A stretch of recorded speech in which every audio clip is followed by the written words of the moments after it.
Good afternoon, everyone, and welcome to today's webinar on psychological safety at work. My name is Jess Correa, and I will be your host today. We're thrilled to have you with us as we explore what psychological safety really means, why it's crucial, and how we can build it together in your organization.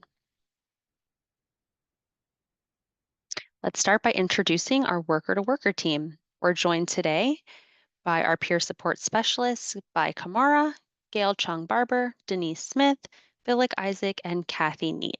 They're all part of the Worker team and here to support you. For today's webinar, we are using the research from Dr. Andy Loing and Dr. Stephanie Wormington. Their insights are going to help us understand the behaviors and structures that support psychological safety at work. Just going to go into a quick overview of Dr. Andy Loingen's research. He has over a decade of experience working as an organizational scientist, identifying data driven solutions that help organizations address some of their most pressing challenges. And in his current role, his research focuses on work groups and teams and emerging leaders. Prior to joining us, Andy was a member of the faculty at Louisiana State University. And a little more about Dr. Stephanie Wormington. She is a researcher with a background in developmental and educational psychology. Her research at CCL focused primarily on promoting equitable and inclusive organizational cultures, exploring collective leadership through networks, and enhancing motivation and empowerment for leaders across their professional journeys. So, what exactly is psychological safety? It is the ability to speak up with ideas, questions, concerns, and make mistakes without the belief that you will be punished or humiliated. It's a shared expectation held by members of a team that teammates will not embarrass, reject, or punish them for sharing ideas, taking risks, or soliciting feedback. And it is respecting others' opinions, agreeing to disagree, accountability, and each person's responsibility for that accountability.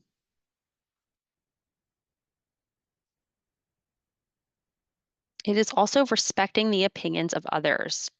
This allows people the freedom to brainstorm out loud, voice half finished thoughts, openly challenge the status quo, share feedback, and work through disagreements together, knowing that leaders value honesty, candor, and truth telling, and that team members will have one another's backs.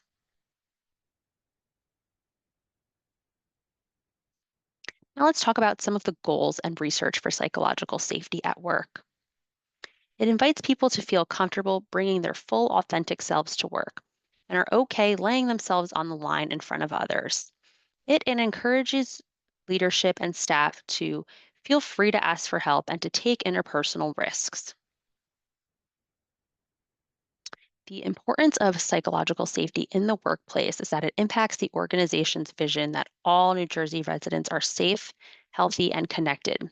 Having a higher level of consistent psychological safety helps to unlock the contributions of all talent in the agency and ensures the organization is better equipped to prevent failure. Research finds that organizations believe benefit from diversity of thought, and groups of people with different life experiences are better able to recognize problems and offer up creative solutions, rather than groups with similar life experiences.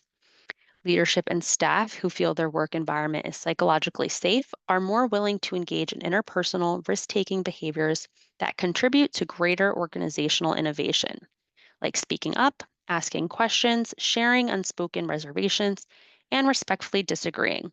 This ultimately yields a more robust, dynamic, and innovative and inclusive organizational culture.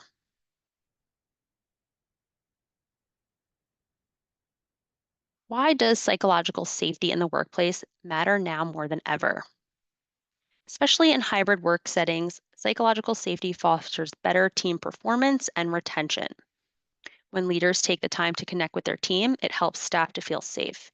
It allows for collaboration, open communication, and creates space to build connections.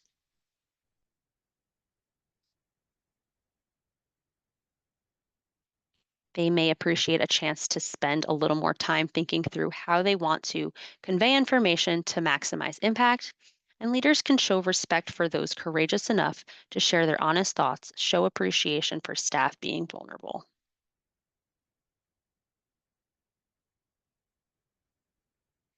Now I'm going to pass it over to our peers, Kathy and Denise, who will be giving us a little more information about their relationship with psychological safety in the workplace. Hi, I'm Denise Smith, a peer at Worker2Worker. I worked for the division for 36 years. And good morning. My name's Kathy Neat, and I worked for the division for 34 years. I too am a peer at Worker2Worker.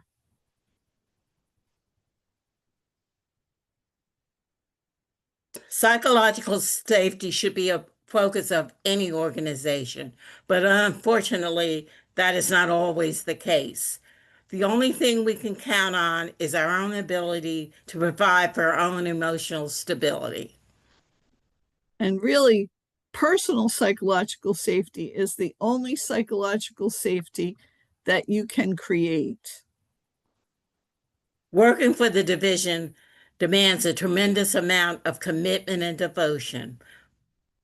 But you also have to ensure that same commitment and devotion to your own personal needs. We speak about self love and self compassion every day as how to best take care of ourselves. At Worker2Worker, our drop ins, webinars, and peer support can play a part in development of a self care plan. We need to have a balance between everything that we do for others and what we need to do for ourselves. We're in this profession because we're helpers, and we want to help and make a difference. But in order to do that, we must first take care of ourselves. We use John Gordon's book, The Energy Bus, in our drop ins. And the first chapter talks about the fact that you have to be the driver of your bus. You have to control what you can. You have to decide whether to be happy or sad. There are certain rules you have to follow, you can't change, but you can change your attitude and how you manage things. Connect to people who share that same vision. Avoid what he calls energy vampires who do not share your vision. Build your circle of support. Every person brings something positive. Your circle can be large or small based on what you need and what works for you. Now I'm going to turn it back over to Jess. So much, Kathy and Denise. Now let's dive into the 8 practical steps to help build your psychological safety in your team. And as I go through these, think about which ones resonate most with you. Make psychological safety an explicit priority. Facilitate everyone speaking up. Establish norms for how difficult situations are handled. Create space for new ideas, even wild ones. Embrace productive conflict. Pay close attention and look for patterns. Make an intentional effort to promote dialogue. And lastly, celebrate wins.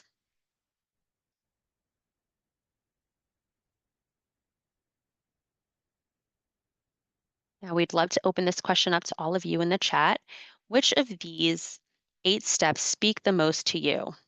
Please feel free to share your answers with us in the chat.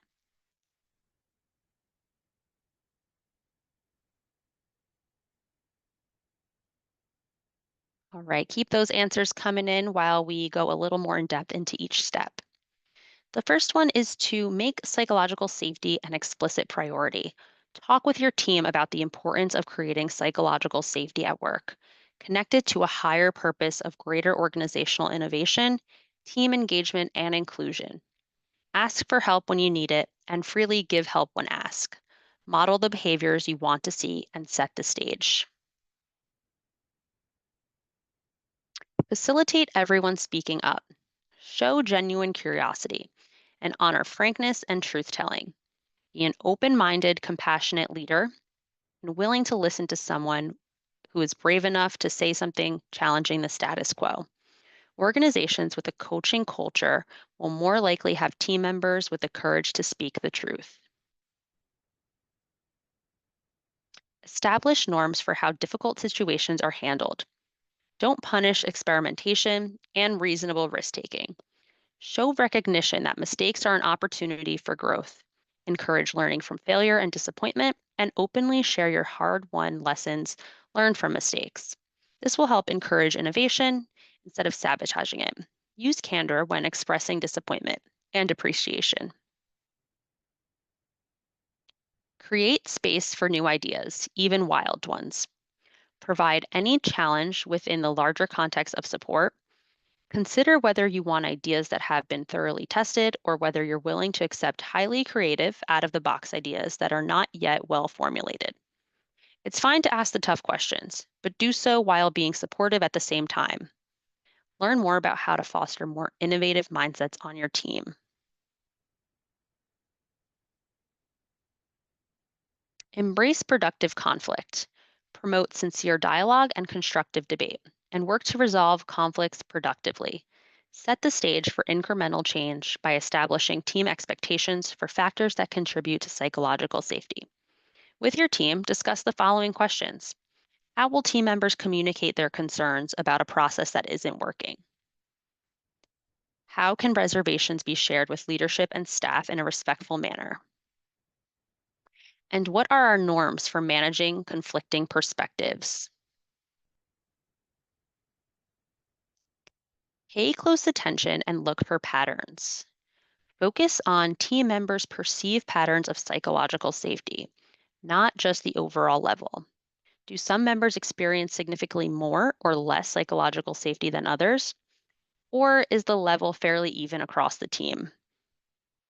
Advocate for consistent psychological safety for everyone, and not just as a nice to have. It matters from the bottom line. Consider the team's current beliefs when developing strategies to enhance team psychological safety, because one size does not fit all. Make an intentional effort to promote dialogue. Promote skill at giving and receiving feedback and create space for people to raise concerns. Ask leadership and staff powerful, open ended questions, and then listen actively and intently to understand their feelings and values as well as facts. Provide opportunities to learn how to share constructive feedback to one another and what respectful responses look like. And lastly, celebrate wins. Notice and acknowledge what's going well. Positive interactions and conversations between individuals are built on trust and mutual respect. So share credit and embrace expertise among many and the success of the collective versus a single hero mentality. Celebrate what's going well, however small, and appreciate people's efforts. Encouraging and expressing gratitude reinforces your team members' sense of self. Give your team members the benefit of the doubt when they take a risk, ask for help, or admit a mistake. And in turn, trust that they will do the same for you. We'd love to hear from you again and share with us in the chat, what is your favorite way to celebrate wins? This can be a big or small win. What do you do to celebrate those?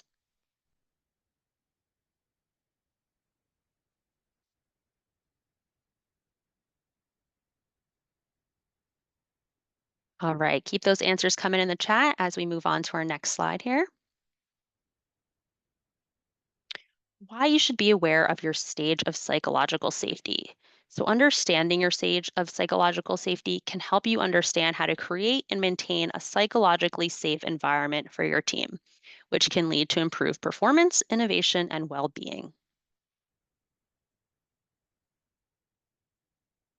Psychological safety is a journey. Psychological safety is important. It is a leader's responsibility. It is a precondition for innovation, can be achieved through a variety of means. It can lead to better performance. It can lead to better decision making and can lead to better learning. I'm now going to pass it back over to Kathy and Denise so they can talk a little bit more about their psychological safety. Thanks, Jess.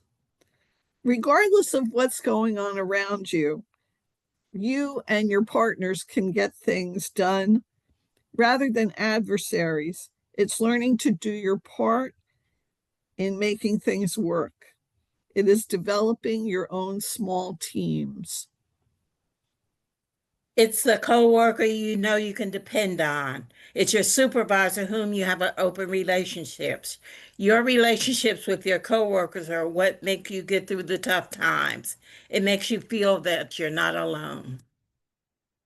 So Denise and I had known each other casually when we worked for the division. We were both working for the division at the same time, but we never actually worked together until we got to Worker.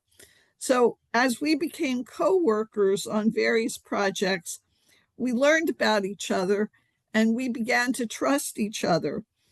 In other words, we began to understand um, our shared values of respect and humor and hard work. And we began to realize that like we had each other's back. So if we were doing something and suddenly I was at a loss for words, because sometimes your mind does go blank, Denise would jump in and she always had the best follow up or whatever to whatever was going on. Or if she had an idea, but, was worried about the details, I would try to find a way, figure out a way to make it happen. And in that way, we built our ability to work together and feel like we had support. So there's no guarantees about what will happen around you. Focus on what you can do to support yourself. Take your own emotional temperature, recognizing when you need to take a break or to have lunch or, take a mental health day or a vacation. Set boundaries and advocate for yourself. When you have a coworker that you have a close relationship with, they remind you of the things you need to do the job, to find a work-life balance, what you can do when you're working. You do what you can do and you get it done. Worrying about your families when you're not working does not do anything but exhaust you. Find a way to separate work and the rest of your life. Refrain from worrying about what might happen. Deal with what's occurring. The balance will help you with your individual psychological safety. Other elements can enhance your personal sense of psychological safety. Family, friends, and community are important to help with your emotional balance. Spirituality, in whatever form that sustains and guides you, also supports that balance. Use all of the tools in your toolbox, including professional medical or counseling help when needed. As an organization, we can improve what we do to create safety and support. As individuals, we can do our own part to ensure our own self-care and psychological safety. It is an ongoing process where we can continually learn new and different ways to create balance, support, and safety. And now I turn it back over to Jess. Thank you so much, Kathy and Denise. Now let's take a deeper look into the stages of psychological safety and why we should be aware of them. Psychological safety is a process that progresses through 4 stages, each with its own characteristics. It's a key factor in building trust and inclusion, and it can lead to better decision making, creativity, and resilience. Leaders can create a psychologically safe environment by setting the tone and modeling behavior. In the highest stage of psychological safety, called challenger safety, people feel safe to challenge the status quo and propose new ideas. Leaders can encourage people to disagree and brace themselves to hear the truth. And when people feel safe to take risks and contribute ideas, they become more engaged and motivated. When people feel safe to voice their opinions, a wider range of perspectives can be considered. And when people feel safe to share mistakes, they can learn from them and foster a culture of continuous improvement. The four stages of psychological safety and a psychological safe workplace begins with a feeling of belonging. Like Maslow's hierarchy of basic needs, employees must feel accepted before they're able to contribute fully in ways that improve their organizations.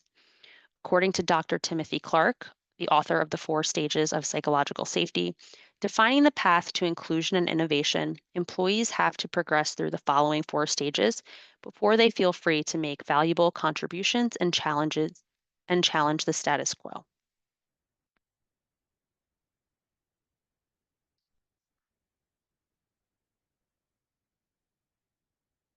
First stage is inclusion safety, which satisfies the basic human need to connect and belong. In this stage, you feel safe to be yourself and are accepted for who you are, including your unique attributes and defining characteristics. Stage 2 is learner safety, which satisfies the need to learn and grow. In this stage, you feel safe to exchange in the learning process by asking questions, giving and receiving feedback, experimenting, and making mistakes. Stage 3 is contributor safety, which satisfies the need to make a difference. You feel safe to use your skills and abilities to make a meaningful contribution. And lastly, stage 4 is the challenger safety, which satisfies the need to make things better. You feel safe to speak up and challenge the status quo. You think there's an opportunity to change or improve. Each of these stages builds upon the one before.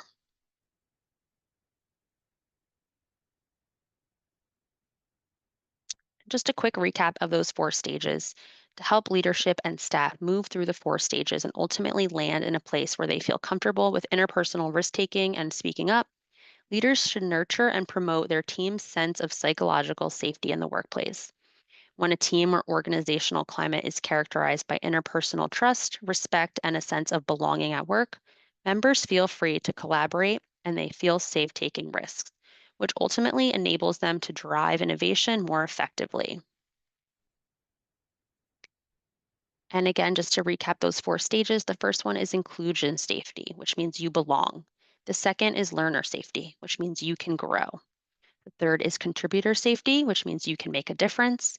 And the fourth is challenger safety, which means you can improve the system.